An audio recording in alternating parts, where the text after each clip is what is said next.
some point, I guess you got into the involvement with your new home, the community in your neighborhood. Can we talk Mm-hmm. about that? I think that's so neat. So in the last community that I was in when I was living in London, Ontario, Mhm. I kind of looked around and noticed that people, even though they have this stigma about living in subsidized housing, Mhm. like, oh, it's a ghetto when you're no good if you live in a subsidized housing. Everybody there is trash or whatever, and they kind of keep to themselves. They're kind of cliquish. But I saw it as, like, you should get to know your neighbor and you should engage with one another. Everybody's life's hard. Let's try to communicate. So back there, they had this group called Let Them Eat Lunch, and we kind of put it together with the church. And we started with teaching people how to make lunches from the donations that you would get from the food bank. Because of a lot of people down there were low income, and a lot of people were accessing the food bank. But the times that you would get the food from the food bank is it's a lot of canned food and processed food. So people would just take the cans, throw the cans, and then you're wasting. You're getting food, but you're wasting the food and you're still not eating. So you're eating junk food. So we Mhm. started teaching people what you can actually make with those meals that they're giving you in the food. And we started seeing people starting to turn out and come in groups to these cooking lessons that we were offering for free. And we were also giving them snacks that they could take with them back home for their kids to go to school, because we also learned from a survey that kids were not going to school because of the fact that they were missing snacks. Mhm. So they didn't want to go to school because they felt embarrassed that they were missing snacks. So our program provided them with a way to cook, and it provided them with snacks for the week. And in that program, the neighbors would come out and learn to cook, and then they would learn that this is my neighbor, and they would make friends. So people were building relations and building skills. So when I moved here to my new home in Niagara, I realized that they had a community house within the complex that kind of had the same program, but was missing some of those pieces. So when they invited me to join their group, we kind of collaborated and we brought some of those skills. So our group teaches a bunch of different things. We teach cooking skills, we teach life skills like how to sew, we teach employment skills, we take the groups on the summertime out on outings so they learn about what's in their community, like we take them to the museum. We do all of this by just our group funding. We go out and we fundraise, we go out and we put out information for grants. Like, we try to raise money and do all these things on our own. And most recently, we had the mayor come out and join us. And the Wow. mayor, yeah, we wrote to the mayor and he came out and joined us and sat at That is one of our meetings, and he awesome. blessed us with some funding and some trees. And it's been really Oh, great for our wow. community. Yeah. We've holded 2 block parties, like 2 block get-togethers for the Yeah. community, where we raise some funds and awareness about our programs and service. So we're really stepping it up, and we've got some recognition as well in the community and in the paper. So, we're getting out there. It's called the Reichert Community Group. That is so amazing. And it needs to be duplicated if it's not in the talks yet. I think that's just because in our communities, I mean, you mentioned it, many people aren't taught how to cook healthy meals. And so you're giving them life skills, really. And it's so, so needed. So needed. I think that's amazing. Some of the things that plague our community, particularly the African American community, it's going to take us as a community to join together and try to eliminate some of the issues. And I think that's what you're doing in this program. That is awesome. Like, you guys are really changing lives. And I really think that needs to be highlighted. Thank you. You're welcome. The other program, the mentorship program, let's talk about that a little bit too. So I believe it's the first of its kind. This is the first time it's running. It's like a Women in Politics. They put it out there in the paper saying that they're going to do a mentorship for 8 women to be mentored by the city politicians. And you were to write a little summary about yourself and submit it. And funny enough, I was working at the shelter. I was doing my overnight shift from 11 to 7:30, and my supervisor said to me, I think you would be great for this in politics. And I was like, I don't really know if I would do well in politics. It's not really something I've ever given thought to. But she said, the deadline is today. Do you think you can get it in? It's by 4 o'clock. And I was like, what? Like, I haven't even slept yet. Like, so I Wow. ran home and I typed up my application and I got it in by like 3:35.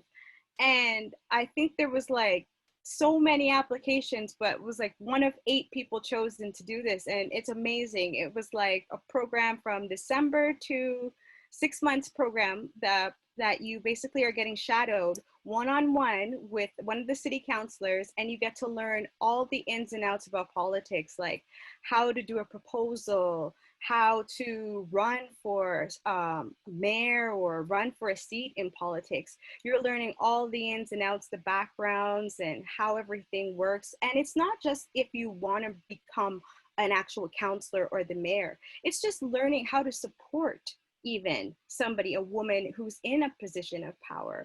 The program itself has been so amazing in that we've been invited to so many things just through this program. Like we went to the International Women's Day, we've gone to speeches with the mayor, just so much things that we have learned and experienced that you would never would have just being on the background side of it. It's been amazing. My city councilor is Lori Littleton, and she is amazing. She's a mom herself, learning that she's doing all these things within the city, making these stops, shaking hands, writing proposals, and doing all of this as a mother. I'm just blown away. And it's inspiring to us to know that we can do this and, you know, and be a woman and be on top. And especially they invited all these women of color for the first time to do this. It's so amazing. Yeah. It's such an amazing time to be a woman of color. I mean, the hats I see that we're wearing in 2020, it's just it's amazing. And to hear you talk and to know your story, and you have such a humility about you. Why do you do this, Christina? What is your drive? My drive is just people. I love, love, love people. My passion is community. I love helping people. I love listening to people's stories. I love uplifting people. And I just love connecting with people on a one-on-one basis. And I hope that my testimony will give hope and light to somebody out there and inspire them that you too can rise above any situation and you can get there, and that don't let anybody persuade you or stop you. God has a purpose for your life, and your purpose is and your calling will be revealed to you. It just takes time, patience, and practice. You said you're just like anyone else, so am I. And we try to be strong as women, as Black women.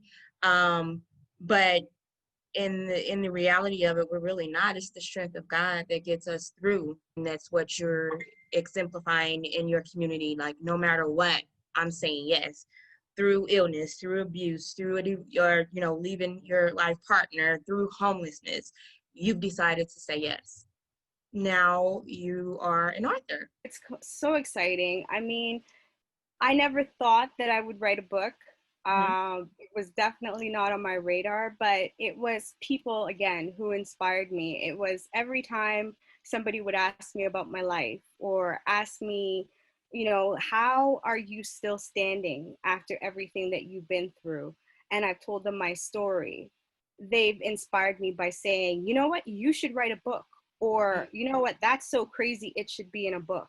Right. And then my good friend, who happens to be a publisher, Farah, she said to me, girl, you need to write a book. And that's when it hit home that I was like, you know what, you're right. I do have to share my story. I do have to share my truth, because my favorite saying is, why not you? You know what I mean? Yes, and that's exactly what I said. I said, you know what, why not me? That's beautiful. And there's so much more to your story. We've just been getting like just pieces of it. So I definitely want to encourage the viewers to pick up your book. So the name of my book is Can't Hold Me Down, I'm Wearing My Crown, and it should be released on Amazon at the end of September. How can we pre-order? If you'd like to pre-order, you can just message me on Instagram. My handle there is lthomas676. I can't wait to read the final version of it, because I've seen some of it and I'm just excited for you. Is there anything else that you want to let the viewers know before we wrap up here?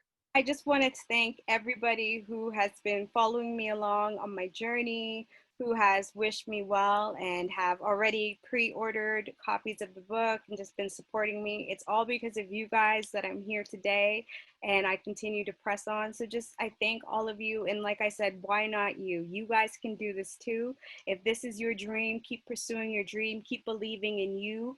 I support you. I love you. And just, I thank you as well, Santa, for having me on your show. Oh, it's a pleasure. Absolutely. How about any other social media You platform? can also email me as well. My name, Christina.m as in Mary, S as in Sam, M as in Mary, C as in cat @hotmail.com. Christina, it's been such a pleasure. I thank you. You're just there's such a light around you. So thank you for taking the time today. Thank you to our viewers for tuning in. We can't wait to hear more of her stories. Make sure you check her out on social media platforms. And we want to just thank you today for tuning in to Outcast Radio 314. Thank you.